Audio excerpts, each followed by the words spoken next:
नमस्कार दर्शक बंधु। आज हूँ सेप्टेम्बर मास 22 तारिख सोमवार। आज दिनजाकर गुरुत्वपूर्ण खबर उपरे आसंतु नजर पकाइबा। भिडियोटी को शेष पर्यंत देखंतु। मात्र किछि समय मध्य जानि परिबे आज दिनर संपूर्ण खबर। ता पूर्व चैनल नुआ थिले चैनल को सब्सक्राइब करी पाखरे थिबा बेल आइकन को ऑन करी रखंतु। परवर्ती खबर, जीएसटी संस्कार नै प्रधानमंत्री देले बड़ सूचना। काली ठारो गरीब और मध्यम वर्ग लोके उपकृत हेबे। प्रधानमंत्री नरेंद्र मोदी रविवार संध्यारे देशवासी उद्देश्य संबोधन करिसेंती। प्रधानमंत्री मोदी तांको उद्बोधन रे जीएसटी संस्कार नै बड़ सूचना देइछंती। सेप्टेम्बर 22 तारिख रु देशर सबु वर्गर लोके जीएसटी संस्कार द्वारा उपकृत हेबे। एहा गरीब एवं मध्यम वर्ग लोके साहाय्य करिवो। जीएसटी संस्कार भारतर विकास को आहुरी अधिक त्वरान्वित करिवो।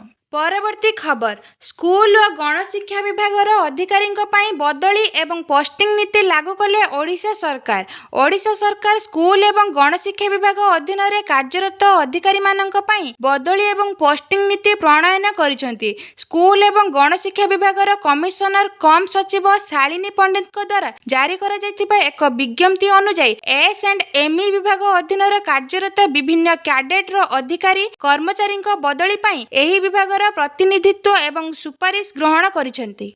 परवर्ती खबर, ग्राहकों पाई खुशी खबर। पार्वण रे सस्ता हेबो सोना, रूपार दाम रे हेबनी परिवर्तन। गत सप्ताह रे भारतीय स्टॉक बाजार रे वृद्धि देखा देइथिला, किंतु सोना मूल्यर चाप पड़िथिला। बाजार रो प्रमुख सूचकांक सेंसेक्स गोटे सप्ताह रे 721.53 पॉइंट किंबा 0.88% वृद्धि पाई बंद होइथिला। एही समय रे नवरात्रि पूर्वरु सोना मूल्य ह्रास पाइथिला। गोटे सप्ताह रे 24 कैरेट सोनार मूल्य प्रति 10 ग्राम रे 230 ह्रास पाइथिला।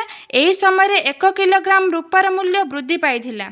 परवर्ती खबर, आसुची आउ 2 लघुचाप। आसंता 25 अक्टोबर 1 तारिख रे पुणी सृष्टि हेबो लघुचाप। 2टी लघुचाप प्रभाव रे ओडिशा रे प्रबल वर्षा हेबार पूर्वानुमान करा जायछि। उत्तर अंडमान सागर और म्यांमार उपकूल रे घूर्णिबलय सक्रिय हेबो। आसंता 22 तारिख आडकु उत्तर बंगोपसागर रे पहुंचिबो। 25 तारिख आडकु बंगोपसागर उपरे लघुचाप क्षेत्र सृष्टि हेबो। लघुचाप प्रभाव रे 26 तारिख पर्यंत राज्य रे प्रबल वर्षा आशंका। 30 रे म्यांमार उपकूल बंगोपसागर रे आउ एक घूर्णिबलय सृष्टि हेबो। अक्टोबर 1 तारिख रे लघुचाप रूप नेबा सह अधिक घनीभूत हेबा संभावना। प्रभाव रे 1 और 2 तारिख रे राज्य रे स्वल्परु मध्यम धरण वर्षा आशंका रहिछि। ए नै भुवनेश्वर आंचलिक पाणीपाग विज्ञान केंद्र पक्षरु मिलिछि सूचना। परवर्ती खबर, निशा मुक्त भारत गठन। गण दौड़ रे शामिल हेले मुख्यमंत्री। प्रधानमंत्री मोदी को जन्मदिन उपलक्षे बीजेपी रो सप्ताहव्यापी कार्यक्रम मान आरंभ होइछि। रविवार निशा मुक्त भारत गठन निमंते गण दौड़ कार्यक्रम अनुष्ठित होइछि। क्रीड़ा और युव सेवा विभाग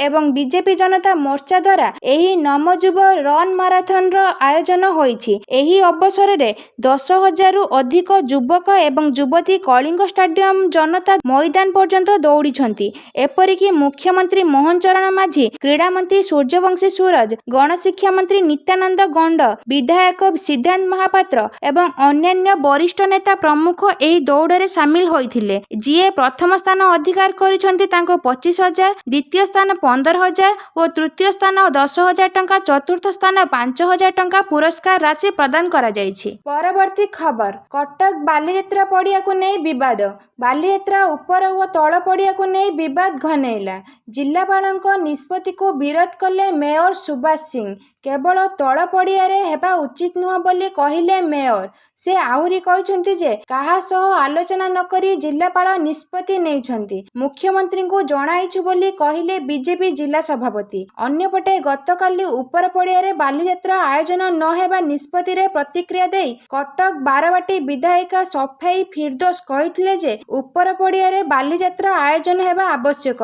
किछि न हेले प्रतिकारात्मक भाबे बालीयात्रा हेबा आवश्यक। एहा कटकवासींक भाव बेगरे विषय। मु ए नै जिला प्रशासन सह आलोचना करिबी। परवर्ती खबर, ମନ୍ତ୍ରିମଣ୍ଡଳର ସମ୍ପ୍ରସାରଣ ଚର୍ଚ୍ଚାରେ ପୂର୍ଣ୍ଣଛେଦ। ଦୀର୍ଘ ଦିନ ହେଲା ରାଜ୍ୟ ମନ୍ତ୍ରିମଣ୍ଡଳର ଚର୍ଚ୍ଚା ଜୋର ହେଇ ଆସୁଛି। କିଛି ବିବାଦୀୟ ମନ୍ତ୍ରୀଙ୍କୁ ହଟାଯିବା ସହିତ କିଛି ନୂଆ ମୁହଁକୁ ମନ୍ତ୍ରିମଣ୍ଡଳରେ ସାମିଲ କରାଯିବା ନେଇ ଚର୍ଚ୍ଚା ହେଇ ଆସୁଥିଲା। ହେଲେ ଏ ଚର୍ଚ୍ଚାରେ କିନ୍ତୁ ପୂର୍ଣ୍ଣଛେଦ ଟାଣିଛନ୍ତି ରାଜ୍ୟ ବିଜେପି ସଭାପତି ମନମୋହନ ସାମଲ। ସେ କହିଛନ୍ତି ଏବେ ରାଜ୍ୟ ମନ୍ତ୍ରିମଣ୍ଡଳର ସମ୍ପ୍ରସାରଣ ହେବ ନାହିଁ। ପରବର୍ତ୍ତୀ ଖବର, ବ୍ରହ୍ମପୁର ବଦଳରେ ଝାରସୁଗୁଡ଼ାରେ ମୋଦି କାର୍ଯ୍ୟକ୍ରମ। ପ୍ରଧାନମନ୍ତ୍ରୀ ନରେନ୍ଦ୍ର ମୋଦିଙ୍କ ବ୍ରହ୍ମପୁର ଗସ୍ତ ବାତିଲ ହୋଇପାରେ। ବର୍ଷା ସମ୍ଭାବନାକୁ ନେଇ ଗସ୍ତ କାର୍ଯ୍ୟସୂଚୀରେ ପରିବର୍ତ୍ତନ ହୋଇପାରେ। ବ୍ରହ୍ମପୁର ବଦଳରେ ଝାରସୁଗୁଡ଼ାରେ ହୋଇପାରେ ମୋଦିଙ୍କ କାର୍ଯ୍ୟକ୍ରମ। ପ୍ରଧାନମନ୍ତ୍ରୀ ନରେନ୍ଦ୍ର ମୋଦି ଝାରସୁଗୁଡ଼ାରେ ଅମୁଲିପାଲି ପଡ଼ିଆରେ ଆୟୋଜିତ ହେବାକୁ ଥିବା କାର୍ଯ୍ୟକ୍ରମରେ ଯୋଗ ଦେବେ। ରଙ୍ଗେଇଲୁଣ୍ଡାରେ ହେବାକୁ ଥିବା ସେବା ପର୍ବ କାର୍ଯ୍ୟକ୍ରମ ବାତିଲ ନେଇ ମିଳିଛି ସୂଚନା।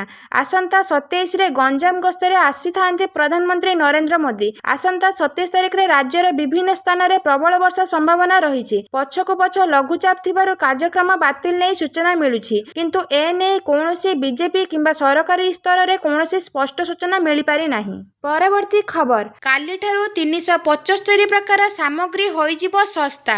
ସାବୁନ ଠାରୁ ଆରମ୍ଭ କରି ଔଷଧ, ଏସି, ଫ୍ରିଜ୍ ସବୁ ଦର ହେବ କମ୍। ରୋଷେଇ ସାମଗ୍ରୀ ଠାରୁ ଆରମ୍ଭ କରି ଇଲେକ୍ଟ୍ରୋନିକ୍ସ, ଔଷଧ, ବୈଦ୍ୟୁତିକ ଉପକରଣ ଏବଂ ଯାନବାହନ ପର୍ଯ୍ୟନ୍ତ ପ୍ରାୟ 375ଟି ସାମଗ୍ରୀ ସେପ୍ଟେମ୍ବର 22 ତାରିଖ ଠାରୁ ଶସ୍ତା ହେବ। ନୂତନ ସାମଗ୍ରୀ ଏବଂ ସେବା ଟିକସ ହାର ଆସନ୍ତାକାଲିଠାରୁ ଲାଗୁ ହେବ। ଗ୍ରାହକମାନଙ୍କୁ ଆଶ୍ୱସ୍ତି ପ୍ରଦାନ କରିବା ପାଇଁ ଜିଏସ୍ଟି ପରିଷଦ ସେପ୍ଟେମ୍ବର 22 ତାରିଖ ଠାରୁ ଜିଏସ୍ଟି ହାର ହ୍ରାସ କରିବାକୁ ନିଷ୍ପତ୍ତି ନେଇଛି। ପରବର୍ତ୍ତୀ ଖବର, ଆଧାର କାର୍ଡକୁ ନେଇ ସରକାରଙ୍କ ବଡ଼ ନିଷ୍ପତ୍ତି। ବାୟୋମେଟ୍ରିକ୍ସ ଅପଡେଟ୍ ପାଇଁ ନିଆଯିବ ନାହିଁ ଟଙ୍କା। ଆଧାର କାର୍ଡ ସମ୍ପର୍କରେ ସରକାର ଏକ ନୂଆ ନିୟମ ଜାରି କରିଛନ୍ତି। ଯଦି ଆପଣ ଏକ ନୂଆ ଆଧାର କାର୍ଡ କରିବାକୁ ଚାହୁଁଛନ୍ତି କିମ୍ବା ଆଧାର କାର୍ଡରେ କୌଣସି ପରିବର୍ତ୍ତନ କରିବାକୁ ଚାହୁଁଛନ୍ତି, ତେବେ ଏହି ନିୟମ ବିଷୟରେ ଜାଣିବା ଆପଣଙ୍କ ପାଇଁ ଅତ୍ୟନ୍ତ ଗୁରୁତ୍ୱପୂର୍ଣ୍ଣ। କାରଣ ସରକାରଙ୍କ ଦ୍ୱାରା ଜାରି ହୋଇଥିବା ନୂଆ ନିୟମରେ ଆପଣଙ୍କୁ ବଡ଼ ସୁବିଧା ମିଳିପାରେ। କେନ୍ଦ୍ର ସରକାର ଆଧାର କାର୍ଡ ସମ୍ପର୍କରେ ଏକ ଗୁରୁତ୍ୱପୂର୍ଣ୍ଣ ନିଷ୍ପତ୍ତି ନେଇଛନ୍ତି। ନୂତନ ପଞ୍ଜୀକରଣ କିମ୍ବା ବାୟୋମେଟ୍ରିକ୍ସ ଅପଡେଟ୍ ପାଇଁ ପିଲା ଏବଂ କିଶୋରମାନଙ୍କୁ ଆଉ କୌଣସି ଶୁଳ୍କ ନିଆଯିବ ନାହିଁ। ବର୍ତ୍ତମାନ ଏହି ସୁବିଧା ପାଇଁ 50 ଟଙ୍କା ଆଦାୟ କରାଯାଉଥିଲା। ନୂତନ ନିୟମଗୁଡ଼ିକ ଏବେ 5ରୁ 7 ବର୍ଷ ଏବଂ 15ରୁ 17 ବର୍ଷ ବୟସର ପିଲାମାନଙ୍କ ପାଇଁ ଲାଗୁ ହେବ। ଆଧାର କାର୍ଡ ସବୁ ଭାରତୀୟ ସ୍ୱତନ୍ତ୍ର ପରିଚୟ ପତ୍ର। କୌଣସି ସରକାରୀ କାର୍ଯ୍ୟକ୍ରମ ହେଉ କିମ୍ବା ଅନ୍ୟ କିଛି ସମ୍ପୃକ୍ତ ବ୍ୟକ୍ତିଙ୍କ ପରିଚୟ ଯାଞ୍ଚ ପାଇଁ ଆଧାର କାର୍ଡ ହେଉଛି ସହଜ ଉପାୟ। ଏଥିରେ UIDA ୟୁନିକ୍ ଆଇଡେଣ୍ଟିଫିକେସନ ଅଥରିଟି ଦ୍ୱାରା ପ୍ରଦାନ କରାଯାଇଥିବା ଏକ ସ୍ୱତନ୍ତ୍ର ଆଧାର ନମ୍ବର ଅନ୍ତର୍ଭୁକ୍ତ।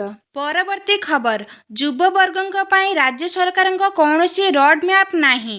ରାଜ୍ୟରେ ବିଜେପି କ୍ଷମତାକୁ ଆସିବାର 15 ମାସ ବିତି ଯାଇଥିଲେ ମଧ୍ୟ ସରକାରଙ୍କ ଯୁବବର୍ଗର ବିକାଶ ପାଇଁ କୌଣସି ରୋଡ୍ ମ୍ୟାପ୍ ନାହିଁ, ଯାହା ଯୋଗୁଁ ଯୁବବର୍ଗ ସମ୍ପୂର୍ଣ୍ଣ ଅବହେଳିତ ଓ ହତାଶ ହୋଇପଡ଼ିଛନ୍ତି ବୋଲି ବିଜୁ ଯୁବ ଜନତା ଦଳର ସଭାପତି ଶ୍ରୀ ଚିନ୍ମୟ ସାହୁ କହିଛନ୍ତି। ଶଙ୍ଖ ଭବନରେ ଆୟୋଜିତ ସାମ୍ବାଦିକ ସମ୍ମିଳନୀରେ ଶ୍ରୀ ସାହୁ କହିଥିଲେ, ରାଜ୍ୟରେ ବେକାରୀ ବେରୋଜଗାରୀ ଆଜି ଚରମ ସୀମାରେ ପହଞ୍ଚିଛି। ରାଜ୍ୟ ସରକାରଙ୍କ କୌଣସି ଯୁବ ନୀତି ନାହିଁ କି ଯୁବବର୍ଗର ବିକାଶ ପାଇଁ ରାଜ୍ୟ ସରକାରଙ୍କ ପାଖରେ କୌଣସି ରୋଡ୍ ମ୍ୟାପ୍ ନାହିଁ। ପରବର୍ତ୍ତୀ ଖବର, ବିଜେଡିକୁ ଜୟନାରାୟଣଙ୍କ ସୁପର ଲିଡର ନିଶାନା। ବିଧାନସଭା ଅଚଳାବସ୍ଥା ନେଇ ବିଜେଡିକୁ ଜୟନାରାୟଣ ମିଶ୍ରଙ୍କ ନିଶାନା। କହିଲେ ତାଙ୍କର ସୁପର ଲିଡର ଯିଏ ଅଛନ୍ତି ସେ କହିଛନ୍ତି ବିଧାନସଭା ଚଳାଇ ଦେବ ନାହିଁ। ତାଙ୍କ ଦଳର ନେତା ବିଧାନସଭା ଆସିବାକୁ ଅକ୍ଷମ, ତେଣୁ ଏପରି କରୁଛନ୍ତି। ତାଙ୍କର ଯଦି ଆନ୍ତରିକ ଇଚ୍ଛା ଥାଆନ୍ତା ସେମାନେ ଲେଖିକି ଦିଅନ୍ତେ। ପରବର୍ତ୍ତୀ ଖବର, ଏଥର ଚଷମାରେ ଦେଖିବେ ମୋବାଇଲ ମେସେଜ, ଆଉ ଦରକାର ହେବନି ସ୍ମାର୍ଟଫୋନ। ବିଗତ 10 ବର୍ଷ ମଧ୍ୟରେ ମୋବାଇଲ ଫୋନରେ ଅନେକ ପରିବର୍ତ୍ତନ ଦେଖିବାକୁ ମିଳିଛି। ଫିଚର ଠାରୁ ଆରମ୍ଭ କରି ଡିଜାଇନ ସବୁଥିରେ ନୂଆ ଅପଡେଟ୍ ପାଇଛନ୍ତି ୟୁଜର୍ସ। ଏବେ ସବୁଠାରୁ ବଡ଼ ପ୍ରଶ୍ନ, ଆଗାମୀ 10 ବର୍ଷରେ ଆଉ କ'ଣ ନୂଆ ପାଇବେ ୟୁଜର୍ସ? ସ୍ମାର୍ଟଫୋନ ବଦଳରେ ଆଉ କିଛି ସ୍ମାର୍ଟ ଡିଭାଇସ୍ ବ୍ୟବହାର କରିବେ କି ଲୋକେ? ଏହାର ଉତ୍ତର ହେଉଛି ହଁ। ଆଗାମୀ ଦିନରେ ସ୍ମାର୍ଟଫୋନ ବଦଳରେ ସ୍ମାର୍ଟ ଗ୍ଲାସର ବ୍ୟବହାର କରିବେ ୟୁଜର୍ସ। ଏହାଦ୍ୱାରା ଖାଲି ଏକ ଚଷମାରେ ସବୁ ମେସେଜ ପଢ଼ିପାରିବେ ଲୋକେ, ଯାହାଫଳରେ ଆଉଟଡେଟେଡ୍ ହୋଇପାରେ ସ୍ମାର୍ଟଫୋନ। କାରଣ ମେଟା କନେକ୍ଟ ଇଭେଣ୍ଟରେ ମାର୍କ ଜୁକରବର୍ଗ ଲଞ୍ଚ କରିଛନ୍ତି ଲେଟେଷ୍ଟ ଜେନେରେସନ ମେଟା ରୋୟ ବନ୍ ଡିସପ୍ଲେ। ପରବର୍ତ୍ତୀ ଖବର, କେବଳ 2029 ନୁହଁ, ମୋଦିଙ୍କ ଅବସର ନେଇ ବଡ଼ ଖୁଲାସା କଲେ ରାଜନାଥ ସିଂ। ବିରୋଧୀଙ୍କ ବଢ଼ିଯିବ ଚିନ୍ତା। ପ୍ରଧାନମନ୍ତ୍ରୀ ନରେନ୍ଦ୍ର ମୋଦି 75 ବର୍ଷ ବୟସରେ ପଦାର୍ପଣ କରିଛନ୍ତି। ଏଣୁ ବିରୋଧୀ ଦଳ ବାରମ୍ବାର କହି ଆସୁଛନ୍ତି ଯେ ତାଙ୍କୁ ଏବେ ଅବସର ନେବା ଉଚିତ। ବିଭିନ୍ନ ସମୟରେ ଏହାକୁ ନେଇ ଚର୍ଚ୍ଚା ଜୋର ଧରିଥାଏ। ଏବେ ପ୍ରତିରକ୍ଷା ମନ୍ତ୍ରୀ ରାଜନାଥ ସିଂ ମୋଦିଙ୍କ ଅବସରକୁ ନେଇ ବଡ଼ ଖୁଲାସା କରିଛନ୍ତି। ସେ ସ୍ପଷ୍ଟ କରିଛନ୍ତି ଯେ 2029 ଓ 2034 ନିର୍ବାଚନ ନରେନ୍ଦ୍ର ମୋଦିଙ୍କ ନେତୃତ୍ୱରେ ହିଁ ଲଢ଼ାଯିବ। ଆଗାମୀ ଅନେକ ବର୍ଷ ପର୍ଯ୍ୟନ୍ତ ପ୍ରଧାନମନ୍ତ୍ରୀ ପଦ ଖାଲି ରହିବ ନାହିଁ, କାରଣ ମୋଦି ହିଁ ଏହି ପଦରେ ରହିବେ। ଆସନ୍ତୁ ନଜର ପକାଇବା ବଡ଼ ଖବର ଉପରେ। ମିଥୁନ ମନ୍ହାସ ବିସିସିଆଇର ନୂଆ ଅଧ୍ୟକ୍ଷ। ଦିଲ୍ଲୀର ପୂର୍ବତନ ଅଧିନାୟକ ମିଥୁନ ମନ୍ହାସ ବିସିସିଆଇର ନୂତନ ସଭାପତି ହୋଇପାରନ୍ତି। ଜମ୍ମୁ କାଶ୍ମୀରରେ ଜନ୍ମଗ୍ରହଣ କରିଥିବା ଏହି କ୍ରିକେଟର ବିସିସିଆଇର ମୁଖ୍ୟ ହେବା ପାଇଁ ଦୌଡ଼ରେ ଆଗରେ ଅଛନ୍ତି। ଫେବୃଆରୀ 20 ତାରିଖରେ ଦିଲ୍ଲୀରେ ଅନୁଷ୍ଠିତ ଏକ ବୈଠକ ପରେ ମିଥୁନ ମନ୍ହାସଙ୍କ ନାଁରେ ଚର୍ଚ୍ଚାକୁ ଆସିଥିଲା। ତଥାପି ବିସିସିଆଇ ଏପର୍ଯ୍ୟନ୍ତ ଏ ସମ୍ପର୍କରେ କୌଣସି ଆନୁଷ୍ଠାନିକ ଘୋଷଣା କରିନାହିଁ। ସେପ୍ଟେମ୍ବର 28 ତାରିଖରେ ଅନୁଷ୍ଠିତ ହେବାକୁ ଥିବା ଏଜିଏମ୍ ବୈଠକରେ ବିସିସିଆଇର ନୂତନ ସଭାପତି ଭାବରେ ମିଥୁନ ମନ୍ହାସଙ୍କ ନାମ ଘୋଷଣା କରାଯାଇପାରେ ବୋଲି କୁହାଯାଇଛି। ପରବର୍ତ୍ତୀ ଖବର। ଆଇଏସ୍ ଏବଂ ଛାୟାଯୁଦ୍ଧ ଭାରତ ପାଇଁ ପ୍ରମୁଖ ଚ୍ୟାଲେଞ୍ଜ। ଏନ୍ଆଇଏ ମୁଖ୍ୟ ସଦାନନ୍ଦ ଦାତେ କହିଛନ୍ତି, ଛାୟାଯୁଦ୍ଧ ଏବଂ ଆଇଏସ୍ ଭାରତ ପାଇଁ ପ୍ରମୁଖ ଚ୍ୟାଲେଞ୍ଜ। ଜାତୀୟ ସୁରକ୍ଷା ପାଇଁ ଉତ୍ତରଦାୟୀ ସଂସ୍ଥାଗୁଡ଼ିକ ମଧ୍ୟରେ ଦୁର୍ନୀତିକୁ ଦୂର କରିବାକୁ ପଡ଼ିବ। ପୁଣେରେ ଏକ କାର୍ଯ୍ୟକ୍ରମରେ ଭାରତର ଆଭ୍ୟନ୍ତରୀଣ ସୁରକ୍ଷା ଏବଂ ଏହାର ଚ୍ୟାଲେଞ୍ଜ ଉପରେ ମନ୍ତବ୍ୟ ଦେଇ ସେ କହିଛନ୍ତି, ଛାୟାଯୁଦ୍ଧ ଏବଂ ଆତଙ୍କବାଦୀ ଗୋଷ୍ଠୀ ଇସଲାମ ଷ୍ଟେଟ୍ ଦେଶ ପାଇଁ ଏକ ବଡ଼ ବିପଦ ସୃଷ୍ଟି କରିଛି। କିଛି ଦେଶ ଛାୟାଯୁଦ୍ଧ ମାଧ୍ୟମରେ ଆମର ପ୍ରଗତିକୁ ବାଧା ଦେବାକୁ ଚେଷ୍ଟା କରୁଛନ୍ତି। ଏହି ଚ୍ୟାଲେଞ୍ଜଗୁଡ଼ିକର ମୁକାବିଲା କରିବା ପାଇଁ ଆମକୁ ଗଣତନ୍ତ୍ରକୁ ସୁଦୃଢ଼ କରିବାକୁ ପଡ଼ିବ। ଭାରତ ଅନେକ ଆଭ୍ୟନ୍ତରୀଣ ବିପଦର ସମ୍ମୁଖୀନ ହେଉଛି, ଯେପରିକି ଆତଙ୍କବାଦ, ମାଓବାଦ, ବିଚ୍ଛିନ୍ନତାବାଦ ଏବଂ ଉତ୍ତର ପୂର୍ବରେ ବାଂଲାଦେଶ ତଥା ମିଆଁମାରରୁ ଅନୁପ୍ରବେଶ। ପରବର୍ତ୍ତୀ ଖବର। ଜମ୍ମୁ କାଶ୍ମୀର, ଉତ୍ତର ପୂର୍ବ ଏବଂ ନକ୍ସଲ ପ୍ରଭାବିତ ଅଞ୍ଚଳରେ ହିଂସା 75% କମିଛି। ଅମିତ ଶାହା। କେନ୍ଦ୍ର ଗୃହମନ୍ତ୍ରୀ ଅମିତ ଶାହା କହିଛନ୍ତି ଯେ ପ୍ରଧାନମନ୍ତ୍ରୀ ନରେନ୍ଦ୍ର ମୋଦିଙ୍କ ନେତୃତ୍ୱାଧୀନ ସରକାରଙ୍କ 10 ବର୍ଷ ମଧ୍ୟରେ ଦେଶର 3ଟି ସମ୍ବେଦନଶୀଳ ଅଞ୍ଚଳ ଜମ୍ମୁ କାଶ୍ମୀର, ଉତ୍ତର ପୂର୍ବ ଏବଂ ନକ୍ସଲ ପ୍ରଭାବିତ ଅଞ୍ଚଳଗୁଡ଼ିକରେ ହିଂସାରେ 75% ହ୍ରାସ ଘଟିଛି। ଶାହା କହିଛନ୍ତି, 31 ମାର୍ଚ୍ଚ 2026 ସୁଦ୍ଧା ମାଓବାଦର ମୂଳୋତ୍ପାଟନ କରାଯିବ ଏବଂ ଆତଙ୍କବାଦ ବିରୁଦ୍ଧରେ ଶୂନ୍ୟ ସହନଶୀଳତା ନୀତି ଗ୍ରହଣ କରାଯାଇଛି। ସେ ସର୍ଜିକାଲ ଷ୍ଟ୍ରାଇକ୍, ଏୟାର ଷ୍ଟ୍ରାଇକ୍ ଏବଂ ଅପରେସନ ସିନ୍ଦୁରର ଉଦାହରଣ ଦେଇଛନ୍ତି। ପରବର୍ତ୍ତୀ ଖବର। ସେତେବେଳେ ବାଚସ୍ପତି ଗୃହକୁ ବନ୍ଦ କରୁନଥିଲେ। ଉଭୟ ବିଜେଡି ଓ ବିଜେପି ସଲସୁତୁରା କରି ବିଧାନସଭାକୁ ବନ୍ଦ କରୁଛନ୍ତି। ତାରା। ସପ୍ତଦଶ ବିଧାନସଭାର ଚତୁର୍ଥ ଅଧିବେଶନ ଅଚଳାବସ୍ଥା ପ୍ରସଙ୍ଗରେ କଂଗ୍ରେସର ବରିଷ୍ଠ ନେତା ତାରା ପ୍ରସାଦ ବାହିନୀପତି ଗଣମାଧ୍ୟମ ଆଗରେ ପ୍ରତିକ୍ରିୟା ରଖିଛନ୍ତି। ଜୟପୁର ବିଧାୟକ କହିଛନ୍ତି, ଗୃହ ଅଚଳାବସ୍ଥା ଥିଲେ ମଧ୍ୟ ବାଚସ୍ପତି ସର୍ବଦଳୀୟ ବୈଠକ ଡାକୁନାହାନ୍ତି। ସହମତିରେ ବିଧାନସଭା ଚାଲିବା ପାଇଁ ରାସ୍ତା ବାହାର କରାଯିବା ଦରକାର। ପରବର୍ତ୍ତୀ ଖବର। ରାଜ୍ୟ ନିର୍ବାଚନ ଅଧିକାରୀଙ୍କୁ ନିର୍ବାଚନ କମିଶନଙ୍କ ନିର୍ଦ୍ଦେଶ। ନିର୍ବାଚନ କମିଶନ ଏହାର ରାଜ୍ୟ ନିର୍ବାଚନ ଅଧିକାରୀମାନଙ୍କୁ ସେପ୍ଟେମ୍ବର 30 ତାରିଖ ସୁଦ୍ଧା ଏକ ଏସ୍ଆଇଆର୍ ପାଇଁ ପ୍ରସ୍ତୁତ ରହିବାକୁ ନିର୍ଦ୍ଦେଶ ଦେଇଛନ୍ତି। ଏହି ନିର୍ଦ୍ଦେଶରୁ ଜଣାପଡ଼ୁଛି ଯେ ଭୋଟର ଯାଞ୍ଚ ଏବଂ ଭୋଟର ତାଲିକା ସଂଶୋଧନ ପ୍ରକ୍ରିୟା ଆସନ୍ତା ମାସର ସାରା ଦେଶରେ ଆରମ୍ଭ ହୋଇପାରେ। ନିର୍ବାଚନ କମିଶନ ଅକ୍ଟୋବର କିମ୍ବା ନଭେମ୍ବର ମାସ ସୁଦ୍ଧା ଭୋଟର ତାଲିକା ସଫା କରିବା ଆରମ୍ଭ କରିବେ ବୋଲି ଆଶା କରାଯାଉଛି। ଅଧିକାରୀଙ୍କ ଅନୁଯାୟୀ ଚଳିତ ମାସ ଆରମ୍ଭରେ ରାଜ୍ୟ ମୁଖ୍ୟ ନିର୍ବାଚନ ଅଧିକାରୀଙ୍କ ଏକ ସମ୍ମିଳନୀରେ ନିର୍ବାଚନ କମିଶନ ଶୀର୍ଷ ଅଧିକାରୀମାନଙ୍କୁ ସେମାନଙ୍କୁ ଆଗାମୀ 10ରୁ 15 ଦିନ ମଧ୍ୟରେ ଏକ ଏସ୍ଆଇଆର୍ ପାଇଁ ପ୍ରସ୍ତୁତ ରହିବାକୁ କହିଥିଲେ, କିନ୍ତୁ ଅଧିକ ସ୍ପଷ୍ଟତା ପାଇଁ ସେପ୍ଟେମ୍ବର 30 ତାରିଖ ପର୍ଯ୍ୟନ୍ତ ଏକ ସମୟସୀମା ଧାର୍ଯ୍ୟ କରାଯାଇଥିଲା। ପରବର୍ତ୍ତୀ ଖବର। ମୋରୋକୋ ଯିବେ ରାଜନାଥ। ପ୍ରତିରକ୍ଷା ମନ୍ତ୍ରୀ ରାଜନାଥ ସିଂ ଆସନ୍ତାକାଲିଠାରୁ 2 ଦିନିଆ ମୋରୋକୋ ଗସ୍ତରେ ଯିବେ। ଏହା ଭାରତୀୟ ପ୍ରତିରକ୍ଷା ମନ୍ତ୍ରୀଙ୍କ ପ୍ରଥମ ମୋରୋକୋ ଗସ୍ତ ହେବ। ଏଥିପାଇଁ ମୋରୋକୋ ପ୍ରତିରକ୍ଷା ମନ୍ତ୍ରୀ ଅବ୍ଦେଲାତିଫ୍ ଲୋଧି ନିମନ୍ତ୍ରଣ କରିଛନ୍ତି। ରାଜନାଥଙ୍କ ଗସ୍ତ ଦ୍ୱାରା ଭାରତ ଏବଂ ମୋରୋକୋ ମଧ୍ୟରେ ରଣନୈତିକ, ଶିଳ୍ପ ଓ ବାଣିଜ୍ୟ ସହଯୋଗ ଆହୁରି ବୃଦ୍ଧି ପାଇବ ବୋଲି କୁହାଯାଇଛି। ପରବର୍ତ୍ତୀ ଖବର। ବିଜେଡି ନେତା ବବି ଦାସଙ୍କ କରେଇ ଫେରିବା ମନ୍ତବ୍ୟକୁ ନେଇ ଭାଜପା ବିଧାୟକ ଆକାଶ ଦାସ ନାୟକ କଡ଼ା କାଉଣ୍ଟର କରିଛନ୍ତି। ବବିଙ୍କ ଯାଜପୁର, ଦେବକୀ ଓ କରେଇର ଯଶୋଦା ମା ମନ୍ତବ୍ୟକୁ ନେଇ ଆକାଶ କହିଛନ୍ତି, କ୍ଷମତାର ଶୀର୍ଷରେ ଥିଲାବେଳେ କରେଇ ମା କଥା ମନେ ପଡ଼ିଲାନି, କ୍ଷମତା ଗଲା ପରେ କରେଇ ବିକାଶ କଥା ମନେ ପଡ଼ିଲା।